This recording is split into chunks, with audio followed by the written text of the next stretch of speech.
सलाम, नमस्ते, सत श्री अकाल। लेकर हाजिर हूँ बिहाइंड द कर्टन। दोस्तों, आज हम बात करेंगे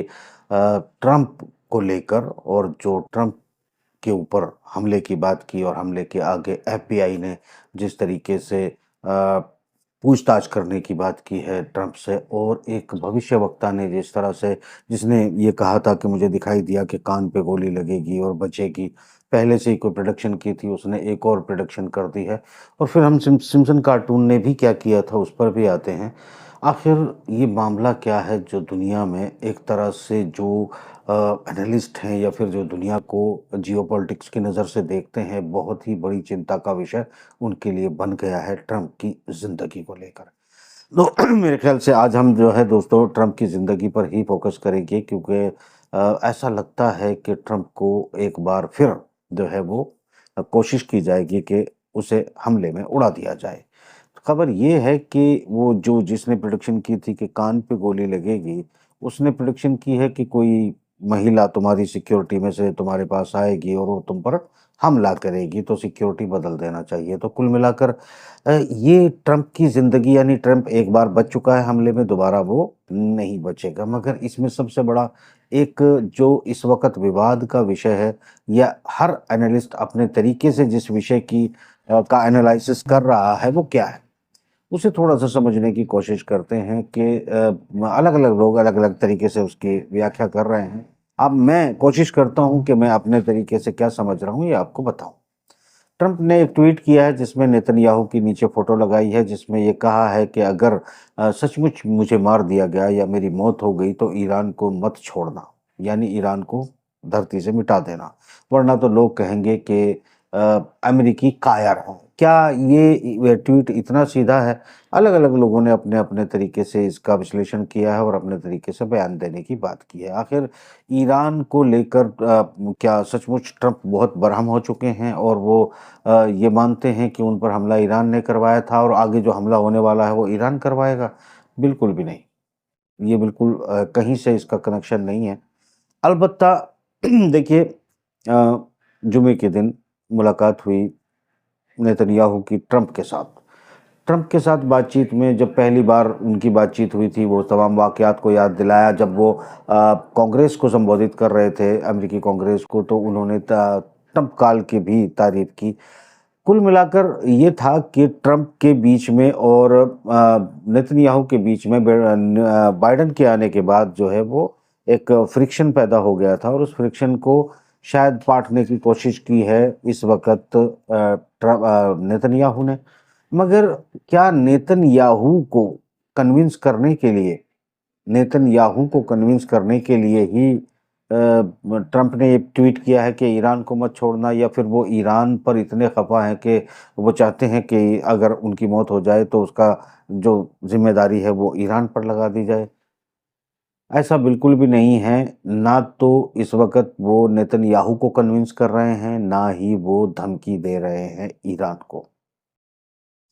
अलबत्ता जिस तरह तमाम सीनेटर्स ने, कांग्रेस ने, अमेरिकी कांग्रेस ने नेतन्याहू के बयान का, उसके स्टेटमेंट का जो स्वागत किया है, और जिस तरीके से नेतन्याहू को एक एप्रिसिएशन दिया गया है, बाद में बहुत सारे अखबारों ने ये भी लिखा है कि ये नेतन्याहू की जो यात्रा है, वो अमेरिका और इज़राइल के जो थोड़े बहुत भी अलगाव है, उसको एक कर देगी और एक देश की तरह से स्थापित कर देगी।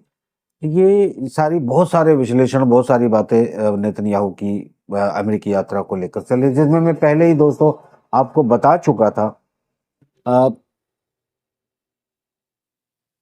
जिसमें मैं दोस्तों आपको पहले ही ये बात बता चुका था कि बेसिकली अमेरिका को चलाने वाली जो शक्तियां हैं वो कोई और है, अमेरिका का राष्ट्रपति कोई और होता है। शायद ट्रंप ने ये बात कहकर कि मैं भी ईरान के खिलाफ हूं और मैं इजराइल के खिलाफ भी नहीं जाऊंगा, ये इलेक्शनों से पहले, यानी अपनी जीत दर्ज करने से पहले, शायद एक धोखा देने की कोशिश की है। यहाँ ट्रंप ने कोशिश की है अपने आप को एक मैनिपुलेटर के तौर पे साबित करने की कि मैं भी ईरान पर हमला करूंगा, या ईरान ही मेरे खिलाफ है, और मैं जिसने मेरे पे हमला किया है, जिसने मुझे जान से मारने की कोशिश की है, मैं उन लोगों पर इल्ज़ाम नहीं लगा रहा हूँ। तो कुल मिला के क्योंकि अब आगे शायद कहीं न कहीं ट्रंप के दिमाग में आया होगा या ट्रंप को सजेस्ट किया गया होगा कि आप कुछ इस तरह अगर थोड़ा-सा गेंद को फ्लिक करने की कोशिश करोगे तो शायद जो अगला हमला है वो तुम उससे बच सकते हो। पर ऐसा लगता है कि ट्रंप पर हमला नहीं किया जाएगा, मुझे नहीं लगता है, क्योंकि ये सिम्पसन कार्टून में एक 13 नंबर की गाड़ी, उसका एक्सीडेंट, उसमें फिर ट्रंप की मौत होना, ये सब कुछ वो दिखा चुके हैं, उनके प्लान का हिस्सा है वाज़े तौर पर कि वो ट्रंप को मारना चाहते हैं। क्योंकि ट्रंप उनकी बात कितनी मानेगा, इस पर कोई मतलब यकीन नहीं किया जा सकता। ट्रंप ने कहा है कि मैं शांति से शांति स्थापित करना चाहता हूँ और शांति से शांति दुनिया में अगर स्थापित होती है तो अमेरिका के जो उद्योगपति हैं, जो हथियार बनाते हैं, जो युद्धों का सामान बेचते हैं, नाटो का मतलब युद्ध मशीन होता है और ये जहाँ जाते हैं युद्ध करवाते हैं, युद्धों से पैसा कमाते हैं, दुनिया की लाश, दुनिया के बच्चों को, दुनिया के घरों को तोड़कर, मारकर उनसे पैसा कमाने वाले वो लोग ट्रंप को निश्चित रूप से मारने की कोशिश कर रहे हैं और करेंगे। तो कुल मिलाकर चूंकि ट्रंप जो है वो किसी न किसी तरीके से उनके उस रडार पर नहीं आएगा कि वो एक स्विच दबाएंगे वो दूसरे राष्ट्रपतियों की तरह बिहेव करना शुरू कर देगा, ऐसा ट्रंप की इस बार की संभावना बिल्कुल नहीं है। यही वजह है कि अब वो ट्रंप को किसी भी सूरत में जीतने देना नहीं चाहते हैं। ट्रंप जो वहाँ की एफबीआई का प्रमुख है, उसने एक बयान दिया था ट्रंप को लेकर के तुम पर गोली लगी नहीं है, कोई छर्रा-वर्रा लगा होगा, तो वो उस पर ट्रंप ने उसे बर्हम होकर काफ़ी जवाब दिया है और उसकी अगली प्रक्रिया ये हुई है कि अब एफबीआई ट्रंप से पूछताछ करने जा रही है कि तुम पर गोली किसने चलाई, तुम पर गोली कैसे चली, तुम पर गोली लगी या नहीं लगी। यानी आप ये बात को कनेक्ट कर सकते हो इमरान खान की पाकिस्तान की पोजीशन से, चूँकि वही लोग जो ट्रंप को मरवाना चाहते हैं, वही लोग जो दुनिया में युद्ध करवाना चाहते हैं, शांति नहीं चाहते हैं, जो वही लोग जो भारत के साथ भी पाकिस्तान का युद्ध चाहते हैं, वही लोग जिन्होंने पाकिस्तान के लोगों को पिंजरे में कैद करवा दिया है, वही लोग उसी तरह का व्यवहार जिस तरह इमरान खान के साथ कर रहा है कि उसको गोली लगी, फिर उसी पे मुकदमे दायर किए गए, उसकी रिपोर्ट नहीं ली गई, उसको टॉर्चर किया गया, उसको जेल में रखा गया। तो कुल मिलाकर ये जो पाकिस्तान में इमरान के साथ हो रहा है, वही सेम पोजीशन जो है अब शुरू हो चुकी है ट्रंप के साथ स्थिति। और वो लोग जो हैं, चूँकि देखिए दुनिया की एक बात मैं आपको इस प्रोग्राम में कहता चलूँ, लंबा प्रोग्राम को नहीं करेंगे।